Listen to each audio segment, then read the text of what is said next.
கசந்த வாழ்வுக்கு வசந்த வாழ்வுண்டு, மனம் உடைந்த வாழ்வுக்கு மனம் நிறைந்த வாழ்வுண்டு.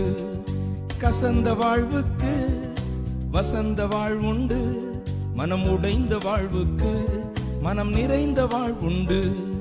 சோர்ந்திடாதே சோர்ந்திடாதே இயேசு உண்டு, சோர்ந்திடாதே சோர்ந்திடாதே இயேசு உண்டு.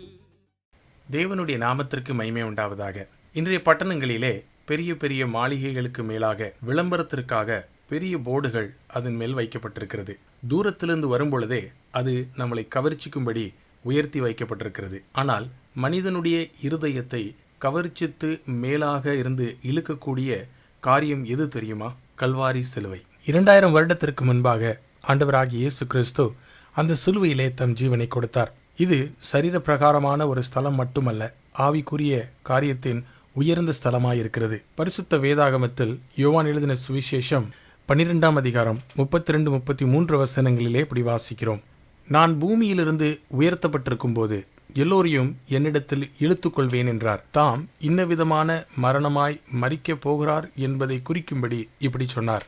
இங்கே உயர்த்தப்பட்டிருக்கும் போது என்பதற்கு அர்த்தம் ஆண்டவராகிய இயேசு கிறிஸ்து சிலுவையிலே அறையப்படுகிற காரியம். சிலுவை மரணம் தேவனுடைய அளவிட முடியாத அன்பை வெளிப்படுத்துகிறது. தேவன் தாமே சுயமாக மனுஷ சாயலிலே இந்த உலகத்திற்கு வந்தார்.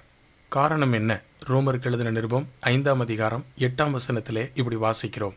நாம் பாவிகளாய் இருக்கையில் கிறிஸ்து நமக்காக மரித்ததினாலே தேவன் நம்மேல் வைத்த தமது அன்பை விளங்க பண்ணுகிறார். 2 காரியத்தை நாம் இங்கே நினைவில் கொள்வோம். முதலாவது, நம்மளுடைய பாவமானது பரிசுத்தமுள்ள தேவனிடத்திலிருந்து நம்மளை தூரப்படுத்தினது. நாம் சுயமாக நம்மை நாமே காப்பாற்ற முடியாது.